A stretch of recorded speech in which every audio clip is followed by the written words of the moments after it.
आता समजा क्रिस्टल ज्या पार्टिकल्सपासून बनलं आहे त्या पार्टिकल्सच्या व्यतिरिक्त कुठला पार्टिकल त्या क्रिस्टलमध्ये आला तर त्याला म्हणतात इम्प्युरिटी, आणि त्यापासून बनणारे डिफेक्ट्स आहेत impurity defects. Small number of foreign particles और foreign atoms enter the crystal structure, that is impurity defect.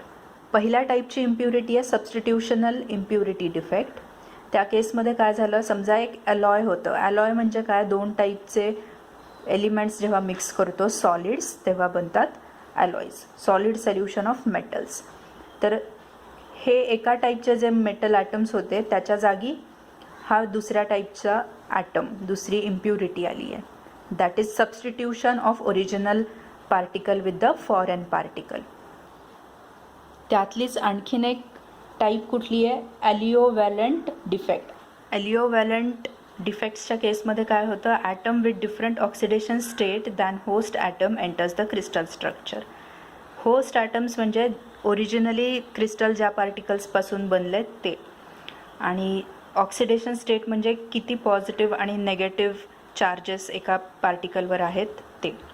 So समजा ओरिजिनली पार्टिकल सिंगल पॉझिटिव्हसाठी single negative, single positive single negative असं बनलेलं आहे. तर डिफेक्टच्या केसमध्ये आपल्याला इथं दिसतं आहे की a particle with 2 positive charges has entered. आता हा चार्ज बॅलन्स करण्यासाठी there will be a vacancy created through aliovalent impurity. इकडे एक वेकन्सी दिसती आहे आपल्याला एका पॉझिटिव्ह चार्जची. So that is balanced by this additional positive charge on the impurity atom. आता आपण बघूया impurity at interstitial site. Interstitial म्हणजे गॅप्स जे आपण आधी डिस्कस केलं. सो इथे आपण बघू शकतो की ही जी मोकळी जागा आहे ॲक्च्युअल इंटरस्टिशियल साईट जी एम्प्टी आहे त्याच्या जागी हे फॉरेन ॲटम्स किंवा इम्प्युरिटीज इथं ॲड झाल्या आहेत. That is interstitial impurity defect. Non stoichiometric defects कुठले आहेत ते बघूया आता. Metal deficiency defect. Same atom with different oxidation state has entered the crystal structure. Aliovalent डिफेक्टच्या केसमध्ये जो इम्प्युरिटी ॲटम होता तो वेगळा होता. या केसमध्ये मात्र same atom but with different oxidation state is present.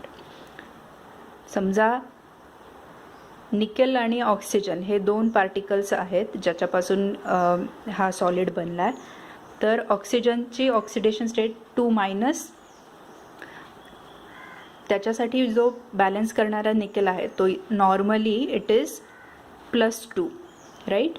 पण जो डिफेक्ट ॲटम असेल, डिफेक्ट इम्प्युरिटी ॲटम जो असेल तो निकेलचाच आहे पण it is +3. This is non stoichiometric defect in metals. Lastly डेफिशियन्सीच्या ऑपोजिट जर एक्सेस मेटल ॲटम आले तर कुठल्या टाईपचे डिफेक्ट्स होतात, कॅटायन और न्यूट्रल ॲटम डिफेक्ट किंवा ॲनायन डिफेक्ट.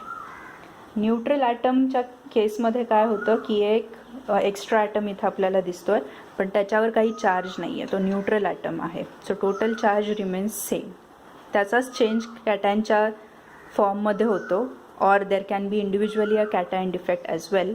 त्या केसमध्ये कॅटायन म्हणजे एक एक्स्ट्रा पॉझिटिव्ह चार्ज इथं आपल्याला आलेला दिसतोय आणि हा बॅलन्स करायला नेगेटिव्ह आयन नसून फक्त एक इलेक्ट्रॉन आपल्याला दिसतोय. ओके.